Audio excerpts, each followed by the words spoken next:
live.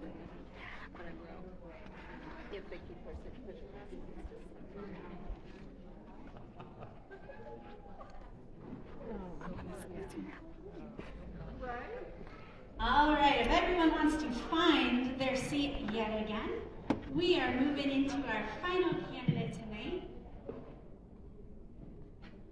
It is an honor to introduce our second candidate, Echevarria. He is a familiar face to many of you. And so, without further ado, I'm going to let him give a quick introduction and bio and a little bit about his vision for North. And then Herman, we have three questions we have selected to ask you. So once you introduce yourself and tell us about yourself, we will move into those questions. Bienvenido, Germán.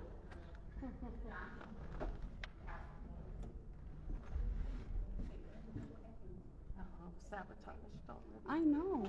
Welcome. Good evening, everyone. It's an honor and a pleasure to be here tonight. I'm super proud and I feel extremely privileged to have this opportunity. Bienvenidos a todos ustedes. Es un placer y un honor estar aquí siendo uno de los candidatos para esta gran oportunidad. As you know, I am a North Denver resident, a North Denver parent. My daughter is a sophomore here. My son is a seventh grader at Skinner. I live a few blocks away, and I have been in this neighborhood for over 20 years. And one of the best days of my life was when I had the opportunity to enter into this building as an assistant principal. And for many of you who don't know, I was also a track coach here in 2001 and a girls basketball coach, C level. It's not my specialty. But they needed someone to help, and I was here for that.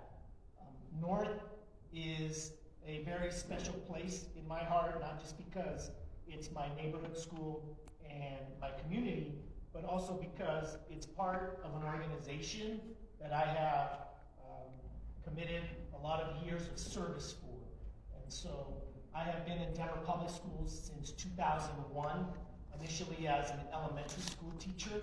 I taught 3rd, 4th, and 5th grade ELA S at Schmidt Elementary in the Ruby Hill neighborhood in Southwest Denver. And then I had the opportunity to be a geometry/world language teacher at John F. Kennedy High School in Southwest Denver, which is another community that I hold close in my heart as well.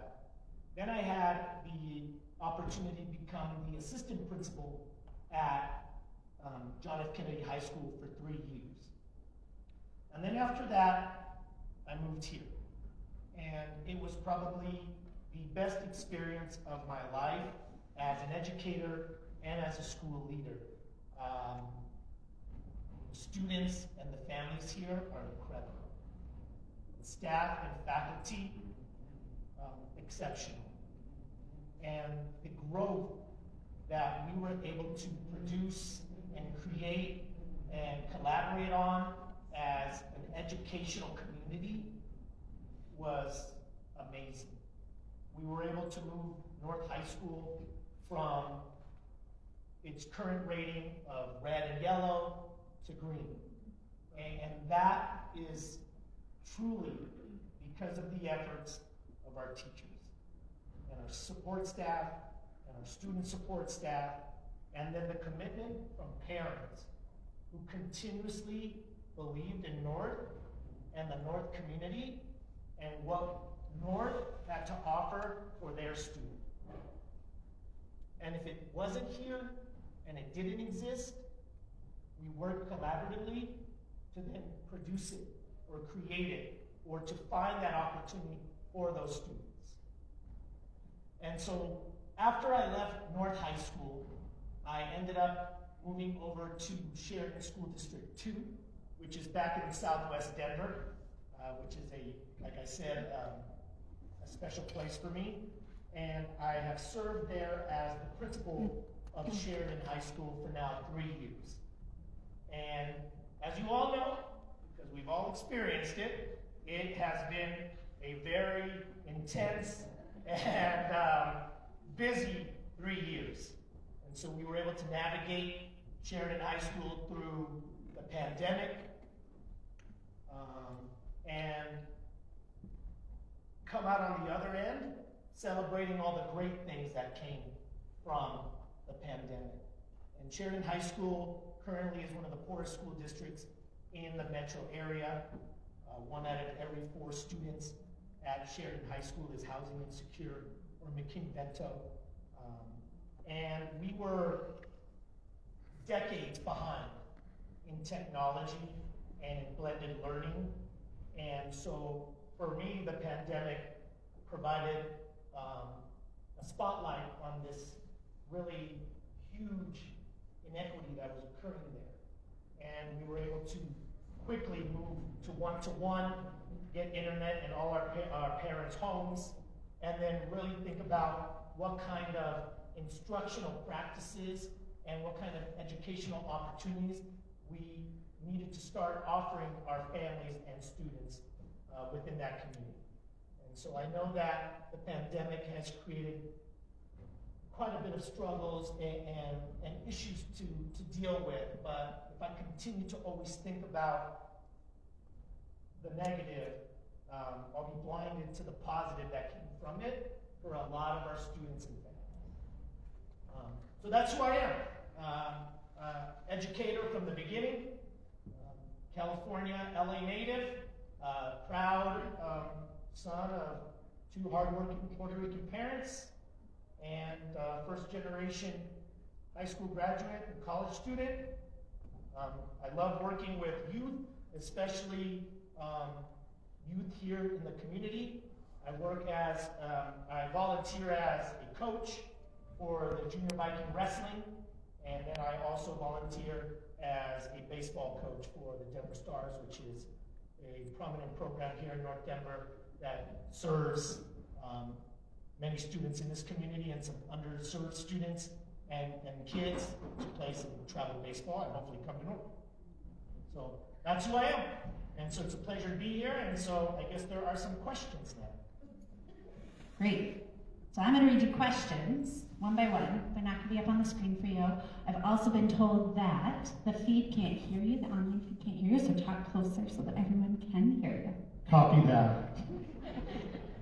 We don't use mics that often when you're loud, right? All right, so the first question is, where is teacher retention on your list of priorities? And what is your plan to retain teachers? That's a great question.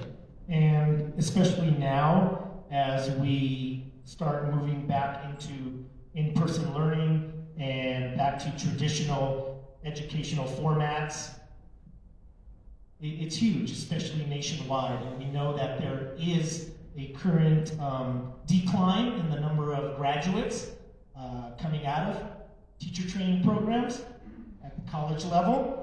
We know that there is a disconnect and there isn't a good marriage or a good interconnection between how teachers are prepared now versus what they're expected to do and what they're expected to follow. And we know that there just aren't teachers lining up for positions. At Sheridan, one of our biggest struggles was teacher retention. And it was the fact that historically Sheridan experienced probably about 45% turnover on a yearly basis for the last 5 years. So that means that we were hiring and reintegrating new teachers and staff into our community every year, on average of 7 to 8 new teachers on a staff of 25 teachers. And so the initial phase of kind of getting to the root of that was really just these conversations and this relationship building with those individuals around why they were leaving and what they needed and what they were expected to do And what we talked about really was about collaboration and voice, and making sure that they always had this role and this seat and this voice at the table around the collaborative procedures and processes that occur, especially in decision-making around the work that they're doing. And so now, moving forward, in the last 3 years, we've averaged about 90% retention of our teachers. Even during the pandemic and after the pandemic, we only have to fill on average of 1 to 2 positions on a yearly basis. And usually teachers are leaving because it's a better opportunity for them and their families, or their situation, or they're leaving. And it's always what do I call it, a vertical advancement versus a lateral advancement. And so really just giving the opportunity for staff and faculty to grow and to give them these leadership opportunities in order to make sure that their work is valid and their work is rewarding and that their work is meaningful in what they're doing on a day-to-day basis. And I think that that's where we're living right now, is that in our reactive mode after the pandemic and with the shifts and the pendulum swings of education, the fire and the desire and the investment and the reward of education has been muddy, and it's cloudy. And I think that the next leader of North High School has to start making those waters a little clearer around why we do this work, and return to those pillars and those whys of why this work matters to you, and how it truly feeds who you are as a person. Because one thing I do know, as being an educator for 16 years in the classroom, is that your identity as a teacher and as a person are rarely divided. They're really enmeshed.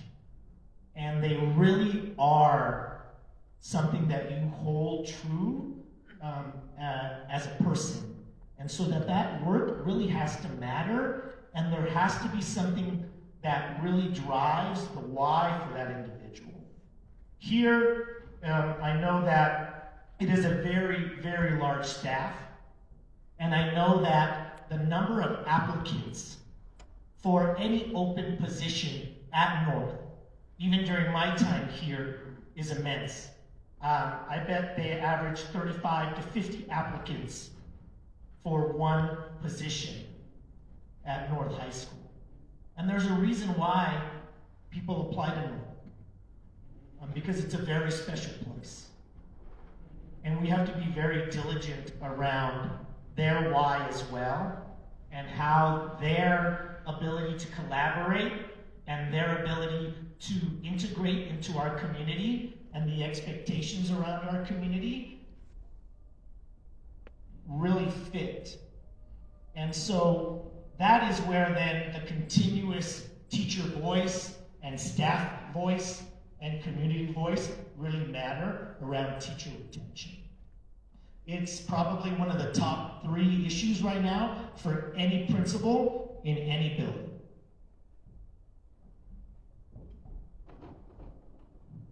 All right, thank you so much. Question 2 is, what do you think is one of the most urgent equity-based issues facing North High School?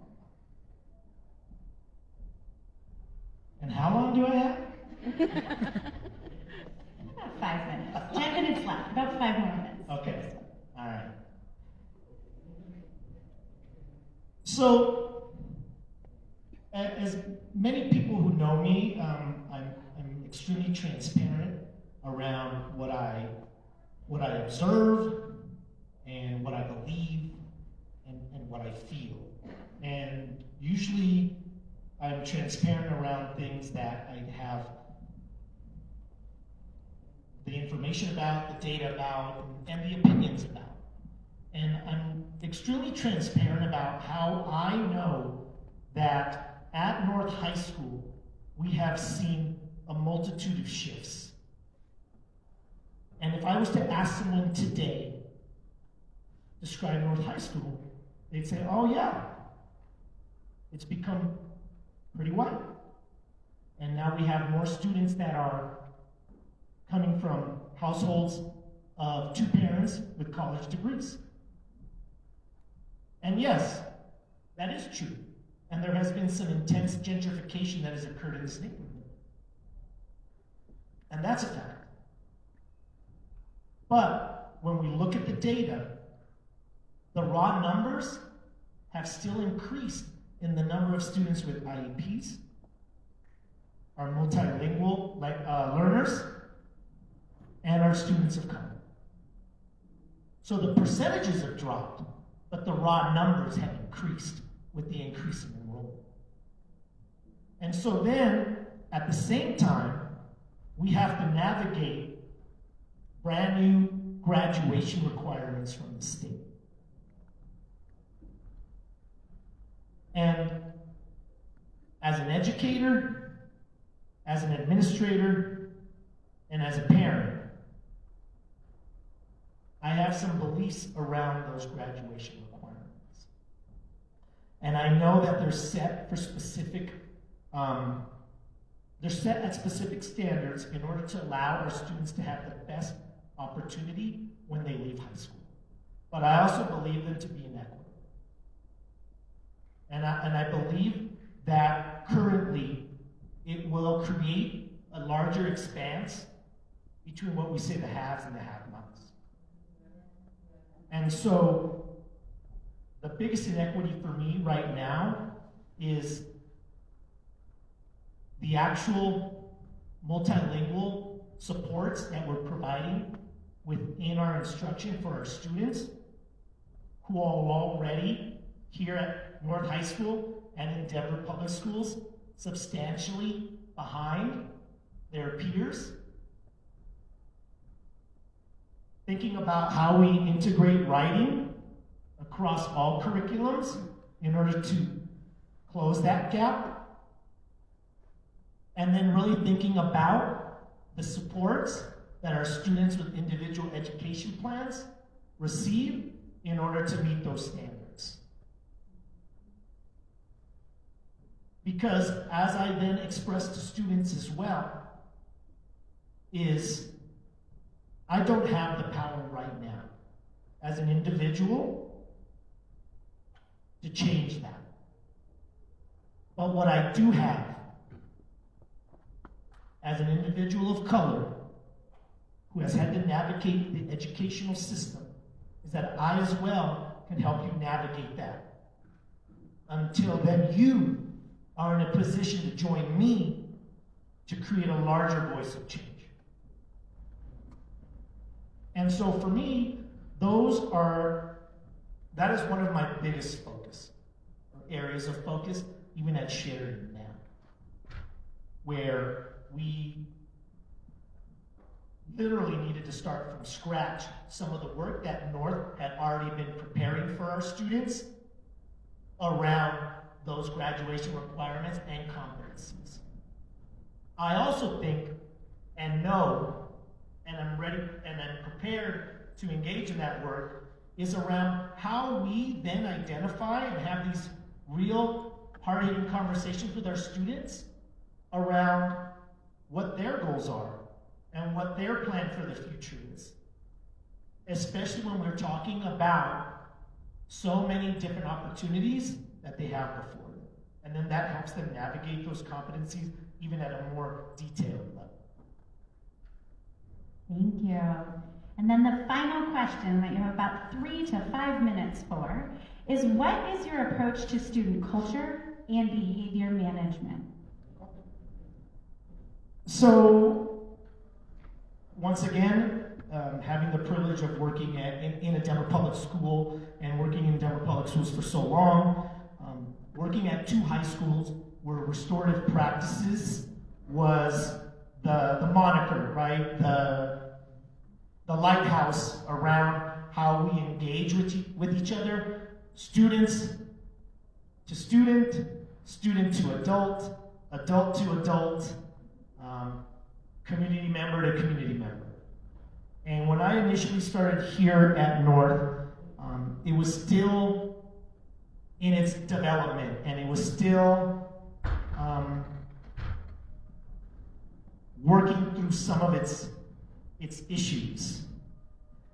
And what I understand to be the basis of all behavior supports, modifications, behavior, beliefs, whatever you want to call it, is truly the relationship that you start building with those students, and the relationships that you have with the adults, and the relationships you have with the parents, and the relationships you have with the community.